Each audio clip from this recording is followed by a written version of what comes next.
Hello influencers, and welcome to another episode of Chats with Champions. And today we are joined by Dr. Sonatta Camara.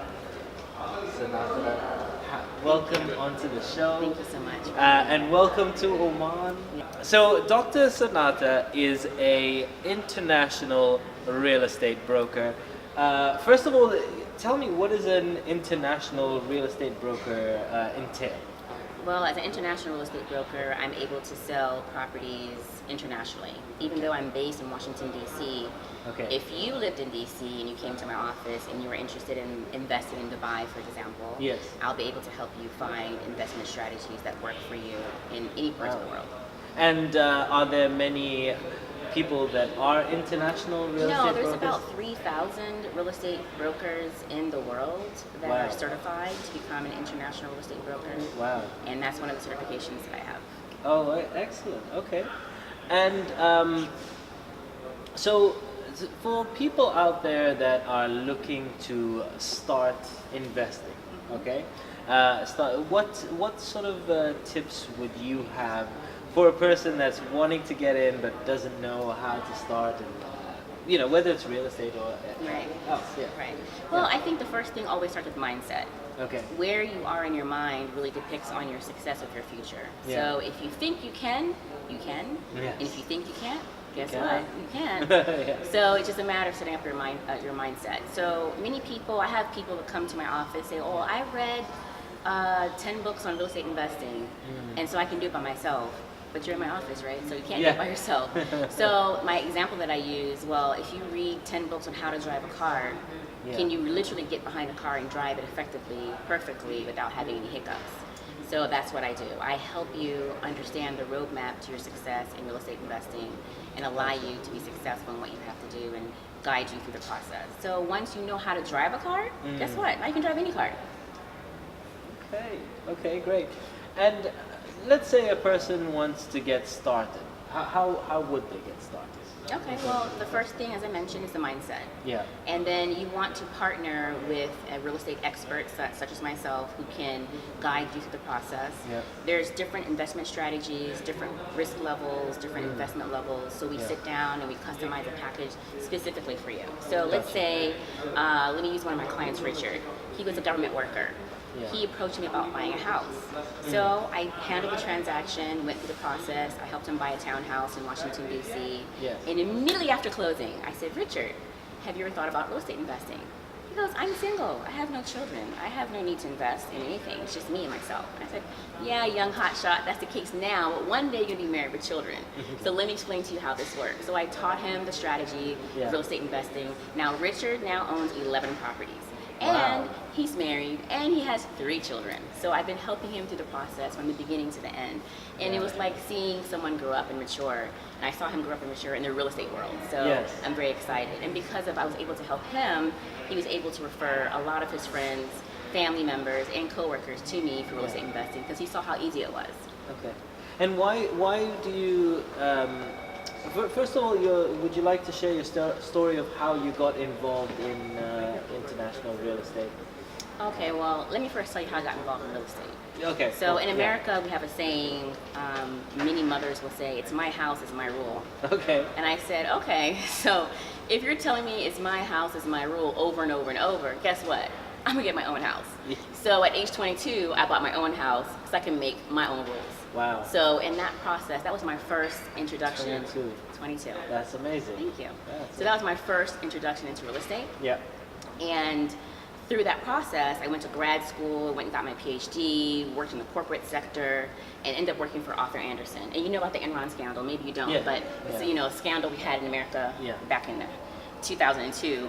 And because of the Enron scandal, I used to work for Arthur Andersen under the Andersen Consulting umbrella. Okay. And at that time, I used to be a senior consultant selling projects to the government of Bermuda and the government of Puerto Rico. Those are some of my clients. Yeah. And I was selling them $1 million projects. So when the Enron scandal occurred, I got a severance package like everyone else, but it's not got lifelong money, right? So how do I maintain that? So I said, real estate. If I can sell $1 million project to a government, I can sell a house. Okay, yeah. Something tangible, something you can Yes. touch, something easy. Nice. So that's how I came back into real estate. Even though I've been an investor all along, Yes. I never thought of it as a career choice. Yeah. But now that has been a career for me, I saw how I was able to impact people's lives financially through wealth and helping them build wealth and making them excited about real estate, making them excited about their future. Yes. And then so when I did that, I kind of migrated myself within the organization. So at first, I used to do what's called retail. So retail is when you work with the end user. Sally Sue, home seller, or, Yes, yes. or Belita Bob, home buyer, the typical user. Well, my background is corporate, so I immediately ended up in the corporate world in real estate, selling properties for the banks. Bank of America, Chase, Wells Fargo, those were some major players that we had at the time in America with foreclosed properties. So when you don't pay your mortgage and the bank takes the house back, who sells those houses? Me. I see. So, Okay. I also was a master broker for HUD, which is the government who owned the properties in DC or in America. So I ended up selling properties even for the government. And I ran into individuals who wanted to buy real estate, wanted to buy it for a low price because they thought it was a better strategy, but then I was able to guide them and help them. Yeah. So as I'm an investor myself, I started attracting more investors to what I was doing, Yes. and I didn't want to help just the investor. I wanted to be able to help the end user, like the person who does not think this is capable. Like, I'm going to buy a house. So many times people don't even think they can afford to buy a house. Yes. So they're renting their whole lives. They have generations of people renting. Yeah. Because they've never were explained what's involved in buying a house or the complexity of buying a house. It's not very complex. Yes, it's nerving. People get nervous. I get nervous every time I buy a piece of property, but I just have to take a deep breath and say, I can do this. Yeah.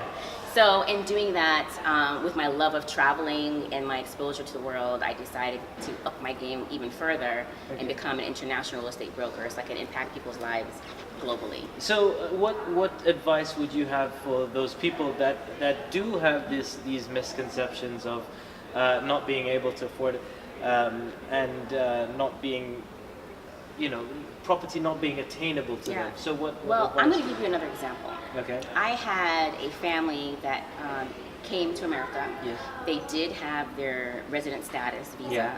but they didn't have enough income to buy a piece of property. Yeah. So I said, okay, let's sit down and see. I see the love and passion that you want to buy a piece of property, and end up buying a property in Alexandria, Virginia. Yeah. And I said, okay, let's sit down and see how we can make this work. So there's something called debt to income ratio, like how much debt you have compared to how much income you have. So on that particular property, 5 people went on the loan to be able to pool their resources together to buy a piece of property. Now that one family that needed 5 people to get a mortgage, they now own 3 properties. Oh wow, that's So very. their strategy is outside the box thinking. Okay. Is, we get stuck in our Yes, box sometimes, yes. and I'm outside the box kind of person, Right. so I help people think about that. That's awesome. Okay, great. So if people would like to get more information, where can they go? They can come to my website, camaraandcompany.com. All things social media, Camara and Company, or I have a very easy number. So you get this. It's 301-333-4444. So it's 3 3s and 4 4s. You can't forget that, right? No, I think you just have to add a +1 if you want to Oh, call yeah. the US. Yeah, so For 0, my- 1, yeah, exactly. If you're My guys are international- like, wait a minute. Yeah, but you can hit me up on Facebook, Sonatta Camara or Camara and Company. Okay, great. Well, Dr. Sonatta, thank you very much for coming on the show. Thank you so much for having me. For being in Oman and Yes. for gracing us with your knowledge. Great. This is a topic I love because I've got 3 properties myself. Oh, so, see, you're on the right track. I'm on the Perfect. right track. Excellent. yeah. All right. Excellent. Well, thank you very much. Thank you for being again. I here. appreciate you. All right, Thank you. Cheers. Thank you.